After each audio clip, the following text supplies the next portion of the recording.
time for your healthy dose of information from Hannibal Regional Hospital, Hannibal Regional Medical Group. And join us here in Studio H this morning, it's Linda Carlton. Linda is a clinical audiologist.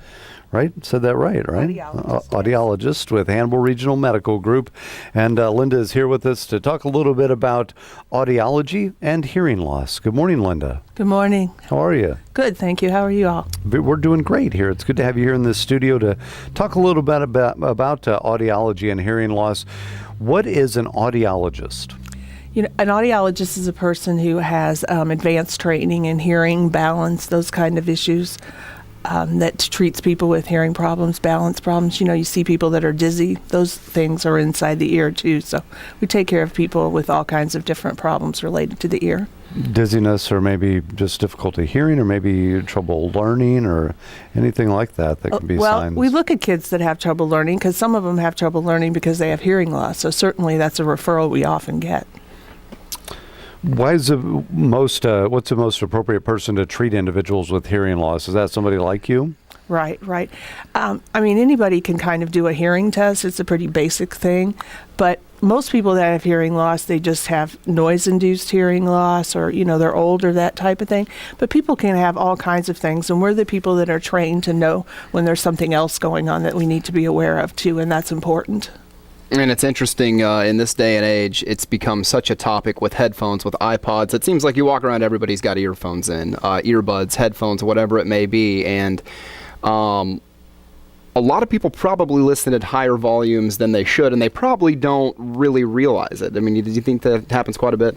Yes, it happens a lot. A while back, I did a survey at a park, and when people came off the trail, it was at the Katy Trail, actually, we put their headphones together with a sound level meter to see how loud they were, and people were amazed how loud they had their things turned up. Wow. It was, you know, the longer you listen to it, kind of the more you turn it up. Oh, yeah. So you get used to it, don't you? Yeah, absolutely. And so, it was kind of an eye-opener for me, too, to realize how loud people were really listening to things. And it's interesting because if you have kids, I mean, they're on devices too. And I know you've brought some things today, some headphones for kids, but I mean, the reason I'm sure that these are starting to be made because kids, you don't know how loud your kids are listening to things at times, right. I'm sure too, and that can be probably even more damaging to younger kids. Is that sometimes the case? Younger kids especially. You know, 20 years ago, kids didn't listen to TVs and iPods and things all the time, but nowadays, you know, I see 2-year-old, 3-year-old kids with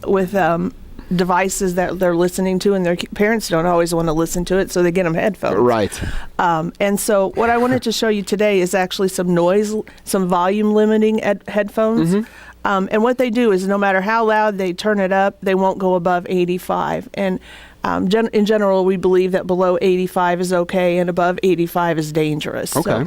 So these are headphones, and these are they come in pink and blue because they're for little kids, and they have different accessories that go with them. You can decorate them with stickers and that sort of thing, but they're really cute, and you'll know that your kids are safe. And if your kids are the earbud type, they have earbuds too with same little thing, stickers, that do basically the same thing. But they just really keep your kids safe. I know in talking to my children, they'll have headphones on, and you know I could be right behind them screaming, and they can't hear me. And they're teenagers, so they're not going to. You know, at this point, I kind of have to depend on them. But little kids especially, we don't want them to develop hearing loss when they're 2, 3, 4 years old. That's way too early. Yeah. Linda, when you talk about 85, you're talking decibels, right? Right, 85 decibels. How does a person know what decibel level you're at when you're listening? Well, a lot of times you don't, and that's part of the problem. You just keep turning it up, and you don't realize that you've got it at a dangerous level.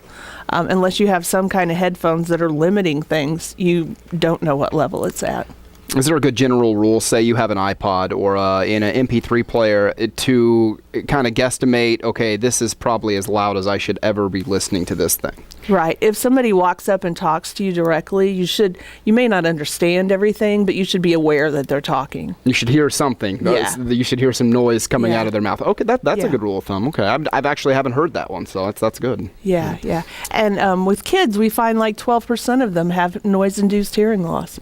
Wow. And that's like a completely preventable kind of hearing loss. And adults, 17%. So those are things that we can take care of. You know, there's a lot of reasons for hearing loss that aren't preventable, but but this is something that we can definitely do for our kids and for ourselves. Right. And when you talk about hearing loss, it's something, the process can't be reversed, right? Right. Once you have a noise-induced hearing loss, it's damage to parts of the ear that are not fixable. There's no surgery, no medicine that's going to take care of it. So you're going to rely on like a hearing aid or something Right. to assist you at that time. Right. And with adults, if we have a little bit of hearing loss, we get by pretty well. Children are learning constantly, Right. and they really need to have good hearing. Right. And it's much more important, especially for them, that they don't damage their ears in this way. And hearing loss doesn't necessarily mean you completely have to go completely deaf. I mean, you can. Right. There's probably a lot of different stages to hearing loss. Right. Right. A lot of people think when we talk about hearing loss, we're talking about people who don't hear at all. So that doesn't include them. But hearing loss is anyone who doesn't hear normally. Wow. I wanted to say the headphones. It's difficult to see them on the radio, I have no doubt, but they do put the video of this up on the website, Hannibal Health Facebook page, and you can go there and kind of see what the headphones look like. Now, if you want to get these, where can you? Are they sold different stores or? They're sold different places. We sell them at our location, which is at Hannibal Regional Medical Group, attached to the Hannibal Regional Hospital.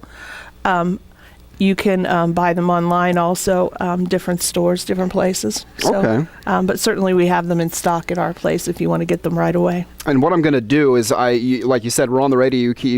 Some people probably have never seen these. I'm going to tweet a picture of them right now out. So if people on Twitter, you want to look it up, it's Dylan_WGEM, and you can see exactly what we're talking about right now. Thank you. Thank you for doing that. That's awesome. And again, you can watch this exact segment that we're recording right now, later at what website? Well, it's at the Hannibal Healthcare System website or on our Okay. Facebook page, which is Hannibal Health. Okay, very good. Now, May, which is just around the corner, actually the end of next week, May is Better Hearing Month. Right. Better Hearing Month, like all, months that are made to celebrate or to raise awareness of different things, is really there just to kind of give us an opportunity to tell people what's going on and kind of make people stop and think. Hearing loss, it doesn't seem like a big deal to a lot of people, but it really impacts the quality of people's lives, and that's what we're concerned about. The hospital talks about guiding people to better, and the one thing that I see almost every day in my office is people's lives made better by better hearing. With its hearing aids or whatever, it really makes people's lives better, and that's a big deal. It is a big deal, and you're going to help make things better, too, by some discounts being offered, and it's a good time to take charge of your hearing and get in contact with you. Yeah, we want people to take advantage of some discounts available to get them motivated to come take care of their hearing. So we're going to offer $750, up to $750 off in the month of May, which is Better Hearing Month, to help people, kind of get in the door and get thinking about it. Good. That's awesome. You're in Canton, Shelbina, Monroe City, Louisiana, and Hannibal, all in Missouri. Right. And you can call 573-629-3500 for more information or to schedule an appointment. Absolutely. Okay. And check them out online, hrhonline.org. It's Linda Carlton, clinical audiologist from Hannibal Regional Medical Group. Linda, thanks for your time today. Thank you so much much for coming having into me. Studio H. We appreciate it.